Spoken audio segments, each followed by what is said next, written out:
নমস্কার, আশা করি তোমরা সকলেই ভালো আছো। আমিও ভালো আছি।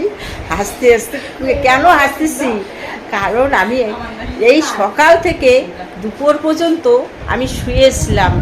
তাই আমার অসুস্থ সংবাদ পেয়ে আমার বোন ভাস্তি এসে গেছে আমাকে দেখতে। তাই অনেকটা আমি হালকা হয়ে গেলাম। এখন মনে হয় মুখ দিয়ে কত যে কথা বের হচ্ছে, অনেকটা সুস্থ হয়ে গেলাম।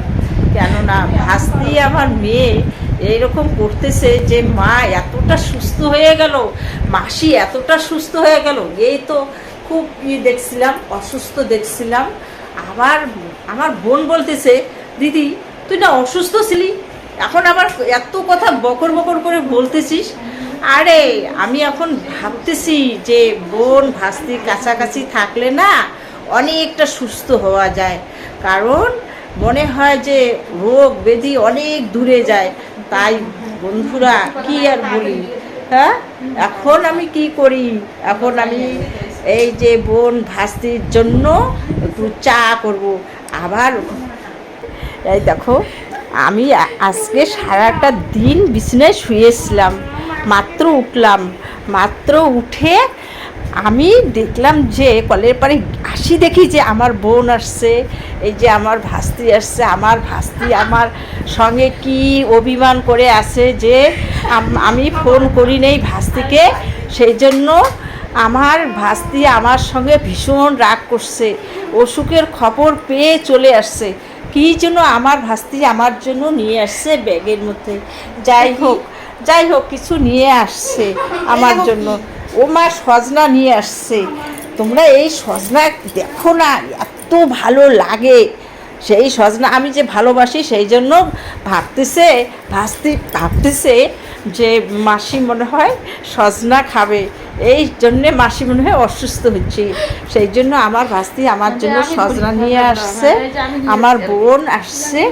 তবে এখন আমার শরীরটা অনেক সুস্থ। সারাটা দিন আমি ভিডিও করতে পারি নাই।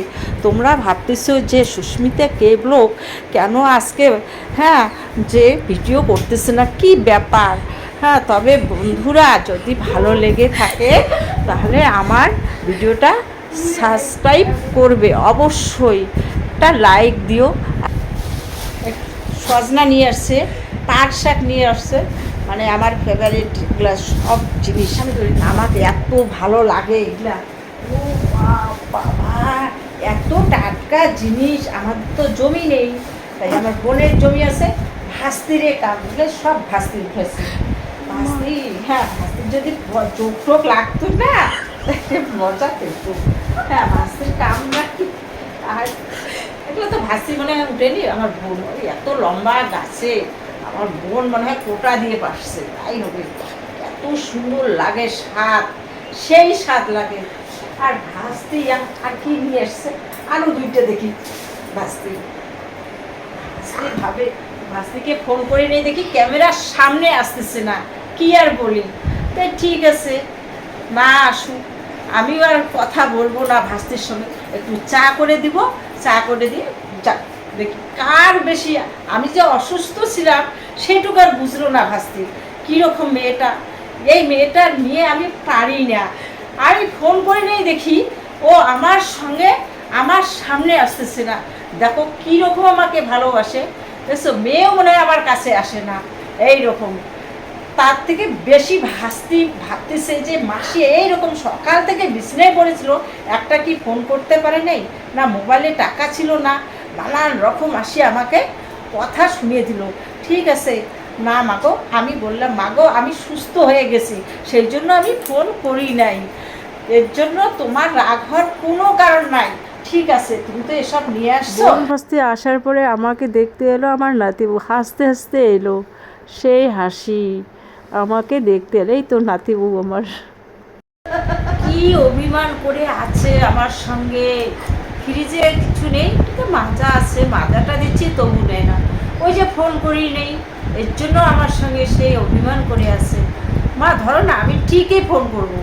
এখন থেকে কিছু হলে না আমি আগে তোমাকেই ফোন করব। ধরো না মা, মাজাটা খেয়ে নাও, একটু শরীরটা হালকা ঠান্ডা হবে। খাও না, ওরকম করো কেন? আমি ঠিকই, আর বোনের জন্য আমি চা করে আনছি। হ্যাঁ, কিরে বোন, তোকে চা করে দেবো, তুই রাগ করিস না। তাই নাকি? হ্যাঁ তাই, অভিমান করিস না, আমি ঠিক চা করে বোনও সেই এইরকম পাশাপাশি থাকলে ওষুধ মনে হয় কোথায় যায়, সত্যি কথা। মনে হয় আমি কত যে হালকা হয়ে গেলাম, মনে হয় ডাক্তারের কাছে যেতে হবে না। আর বোনের যখন হয় তখন তো একটু যায় পাশে বসো না। পাশে ঠিক ঠিক মাসি ঠিক বলছো, আমি ঠিক বলবো, বলছো। মা, সেদিন কি অবস্থা, আমি কই আসবে আমাকে একটু সেবা করবে, কই গেল?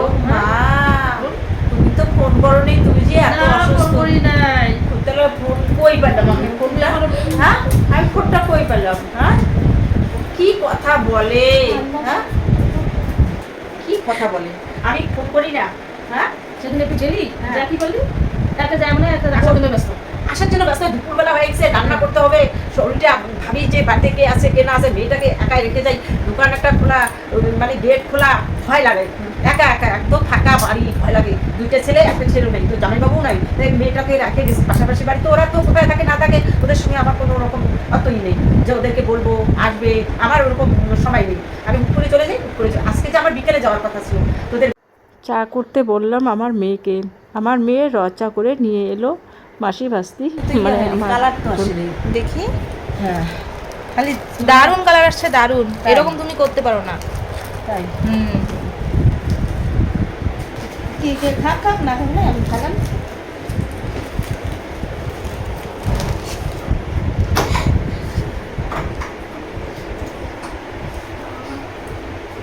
শুরু করো, শুরু করো। যেটা লাগে না। দুধ নাই, আমি তো দুধ চাটা আমার মুখে আসেনি, দুধ চা তো লাল চা তো খাইতে পারি না, দুধ চা ভালো হয়।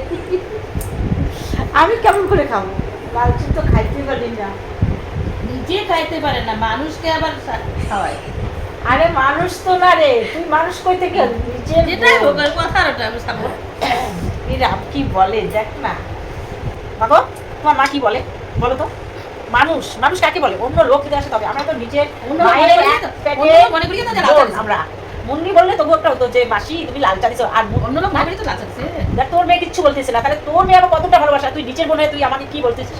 হ্যাঁ ঠিক আছে, এরপরে আসলে তোকে দুধ চা করে মানুষকে দেবো। মানুষ মনে করি, অন্য মানুষ মনে করি লাল চা দিচ্ছে, আমি নিজে লাল চা খাইতে পারবো না, এখন তো লাল চাই খাওয়াবো। না না, অন্য মানুষ ভালো না, এটা হচ্ছে তোর ব্যাপার। আমাদের দোকানে যা আছে তাই, আর গ্রামের দোকান আর কি থাকবে, এরকমই থাকবে, এরকমই তো চায়, 5 টাকা 10 টাকা এরকম কিছু চায় না। এর সঙ্গে আমি তবে দুধের প্যাকেট দুধ চা খেয়েছি আজকে, এখন এই মাত্র এখন লাল চা করবো, লাল চা করে আমার কাছ থেকে তো চা খায় না, তোর চা এটা খেলে ভালো হতো। আমাকে একটু চা নাও না, তুমি রাত ভাই ওই পাশে আছো, আমি একটু চা নাও। মা, এই মেয়েটা কেমন বাজাও মুখে দিচ্ছে, চাও দিচ্ছি, সর্বনাশ, এই মেয়েটাকে নিয়ে আর পারি না। বুঝে নাও, এই মেয়েটা খুব আমার জেদি। না, না খাও। বাবা তুমি না, রাখো ওখানে, রাখো।